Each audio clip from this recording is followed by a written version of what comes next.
I'm a new politician, just entered politics. 30 years I have been into human rights, corruption, political bhashan bhandapani. I would like to give my advice to the young Gen Z groups.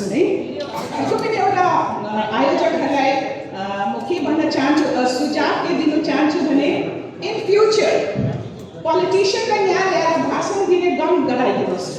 हामी I think what they want is निकास, हैन?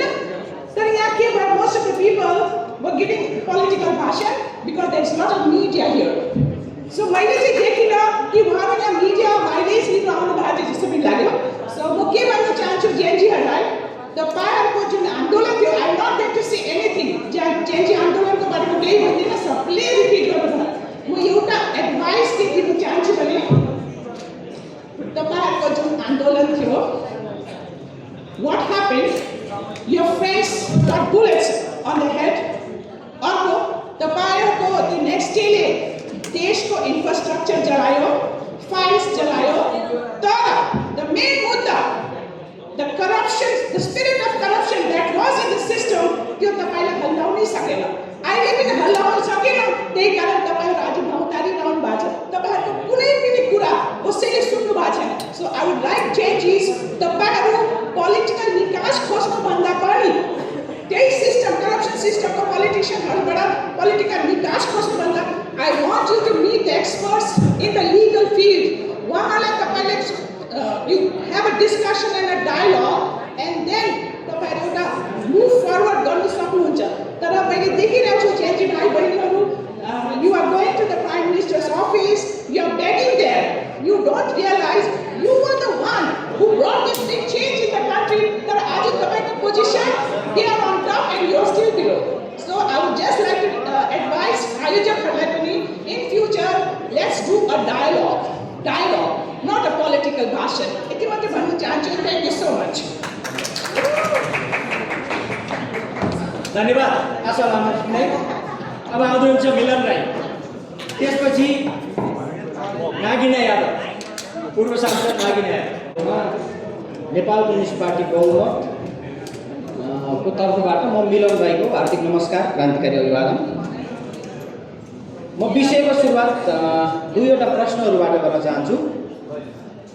मिडियाहरू आउनु भएको छ, आयोजक समिति मार्फत म सरकारलाई दुईवटा प्रश्न सुरुमा गर्न चाहन्छु। जेनजी आन्दोलनमा गएका युवाहरूलाई अपराधीकरण गरेर कसरी आज गिरफ्तार गरिरहेको छ, ध्वंसका हतियार र हत्याका हतियारहरूलाई यो सरकारले कहिले गिरफ्तार गर्छ? Number 1 question. Number 2, two agendas movement भनेर जेनजीका युवा साथीहरूले आन्दोलन गर्नुभएको थियो, त्यो मध्येमा भ्रष्टाचारको विषय एउटा थियो र यो सरकारले ती भ्रष्टाचारीहरूको सम्पत्ति कहिले छानबिन गर्छ र छानबिन गरेर ती भ्रष्टहरूलाई जेलमा कहिले हाल्छ? म यो दुईटा क्वेसन सुरुमा गर्न चाहन्छु र म एजेन्डामा प्रवेश गर्न चाहन्छु। टु एजेन्डाज मुभमेन्ट भनेर सुरु गरेको आन्दोलन मूलतः भ्रष्टाचार र राजनीतिक स्थायित्वको विषयमा थियो। भ्रष्टाचार र राजनीतिक स्थायित्वको विषय कुनै व्यक्ति परिवर्तन, केपी ओलीको ठाउँमा सुशीला कार्की अथवा अरू कोही परिवर्तन गरेर न भ्रष्टाचारको अन्त्य हुनेवाला छ, न राजनीतिसित कायम हुनेवाला छ। यो विषय एकअर्कासँग सम्बन्धित छ। भ्रष्टाचार र राजनीतिसितको विषय राजनीतिक प्रणालीसँग छ। त्यसकारण हामीले राजनीतिक प्रणालीसँग बदल्ने विषयमा हामीले छलफल गर्न जरुरी छ। आज हामीले चक्रवर्ती महाराज खोजिरहेका छौँ।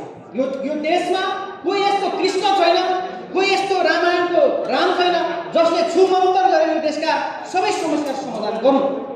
यो देशको समस्याको समाधान, भ्रष्टाचारको अन्त्य, राजनीतिक स्थिरताको कुरा प्रणाली बदलेर मात्रै सम्भव छ, कुनै व्यक्तिले सम्भव छैन। हिजो हामीले प्रचण्डलाई भगवान बनायौँ, हिजो हामीले केपी ओलीलाई भगवान बनायौँ, आज जेनजी आन्दोलन पछाडि हामीले केही पात्रहरूलाई भगवान बनाउन खोजिरहेका छौँ। भगवान बनाउने विषयले समाजमा जहिले पनि निराशा ल्याएको छ, समाजलाई दुर्घटनातिर लगेको छ। त्यसकारण मान्छेलाई मान्छे बन्न दिउँ, मान्छेभन्दा माथि हामीले नबोकौँ, मान्छेभन्दा माथि नबोकौँ, भगवान नबनाउँ भन्ने कुराको म अनुरोध गर्न चाहन्छु। जुन मुलुक अर्काको सामान रेमिट्यान्सको अर्थतन्त्रले चलिरहेको छ। जुन मुलुकमा परनिर्भर अर्थतन्त्र छ त्यो मुलुकमा संसदीय व्यवस्था रहन्जेल हामीले राजनीतिक स्थिरताको सपना देख्ने कुरा, भ्रष्टाचारको अन्त्यको सपना देख्ने कुरा एउटा सुन्दर सपना त हुन्छ, तर त्यो सपना पुरा हुँदैन। त्यसकारण हामीले एउटा बहस गरौँ, यो राजनीतिक प्रणाली फेरौँ र यो देशमा देशभक्त क्रान्तिकारी देशभक्त र जेनजी युवा सहितको चाहिँ स्वाधीन संयुक्त सरकार निर्माण गरौँ। यो देशमा हामीले त्यो स्वाधीन संयुक्त सरकारको नेतृत्वमा यो संविधानलाई खारेज गरौँ र नयाँ संविधान चाहिँ लेखौँ र त्यो संविधानमा प्रत्यक्ष निर्वाचित कार्यकारीको प्रमुखको व्यवस्था गरौँ। प्रत्यक्ष निर्वाचित कार्यकारी प्रमुखमा हामीले देशको राष्ट्रिय अखण्डता सार्वभौम सत्ताको विषयमा त्यो कार्यकारी प्रमुखले निर्णय गर्न नपाउने, राष्ट्रिय महत्त्वका विषयमा हामीले विदेशीहरूसँग सम्झौता गर्न नपाउने त्यो अनुसूचीहरू संविधानमा व्यवस्था गरौँ र यो देशमा चाहिँ हामीले सांसदहरू चाहिँ मन्त्री बन्ने व्यवस्था पनि खारेज गरौँ र विज्ञहरू मन्त्री बन्ने व्यवस्था गरौँ। होइन, यो देशमा जन्मसिद्ध जमिनको अधिकारको व्यवस्था गरौँ। राजनीतिक असमानता हामीले चाहिँ राजनीतिक र यो आर्थिक असमानता अन्त्य गरेर निम्ति जमिनमा जन्मसिद्ध अधिकारको व्यवस्था गरौँ। मन्त्रीहरू पूर्ण समानुपातिक निर्वाचन प्रणालीको व्यवस्था गरौँ र चाहिँ सांसदहरू मन्त्री हुन नपाउने व्यवस्था गरौँ। तब मात्रै यो देशमा हामीले भनेको राजनीतिक स्थिरता र भ्रष्टाचारको अन्त्य हुन सक्छ। अन्यथा भ्रष्टाचारको विषय चाहिँ के हो भने यो कुनै व्यक्तिको कुरा होइन। आज हाम्रो बाबाआमाले पनि हामीलाई लोकसेवा आयोग पढ्दाखेरि हामीलाई आन्तरिक राजस्व कार्यालय र भन्सारमा जागिर खाओस् भन्ने सपना देख्नुहुन्छ। हामीले पनि कुनै न कुनै चाहिँ उमा हाम्रो साथीहरूले हामीलाई धेरै खर्च गर्दाखेरि हामी उसकै वाहवाही गरिरहेका हुन्छौँ। ती साथीले कसरी कुन पैसा लिएर खर्च गरिरहेको हामी खोज्दैनौँ। यसकारण भ्रष्टाचार आम विषय हो, त्यसकारण आम प्रवृत्ति हो। एउटा व्यक्तिलाई बदलेर एउटा व्यक्तिको ठाउँमा अर्को व्यक्तिलाई ल्याएर आंशिक सुधार त हुन सक्छ, तर हामीले भने जस्तो भ्रष्टाचारको अन्त्य हुन सक्दैन। जेनजीको युवाहरूको माग पुरा हुन सक्दैन। त्यसकारण म जेनजीका आम युवा साथीहरूलाई अनुरोध गर्छु, संसद पुनर्स्थापनाको षड्यन्त्र गरिँदैछ। यो षड्यन्त्रका विरुद्धमा तपाईँ हामी एकजुट हुनु, एक ठाउँमा आउनु पर्नेछ र हामीले नयाँ संविधान लेख्नु पर्नेछ र त्यो नयाँ संविधान भनेको प्रतिगामी संविधान होइन, प्रगतिशील क्रान्तिकारी संविधान निर्माण गरेर चाहिँ राष्ट्रभक्त क्रान्तिकारी र जेनजी सहितको एउटा चाहिँ सरकार, स्वाधीन संघको सरकार निर्माण गरेर यो नेपाललाई नयाँ युगमा लानुपर्छ। परिवर्तन सम्भव छ, हाम्रै पालामा सम्भव छ। देश परिवर्तनको निम्ति एकजुट हौँ भन्ने अनुरोध गर्दै मेरो भनाइ अन्त गर्छु। अभिवादन, लाभ। धन्यवाद। त्यसपछि आउँदै हुन्छ नागिना यादव, पूर्व सांसद। नागिना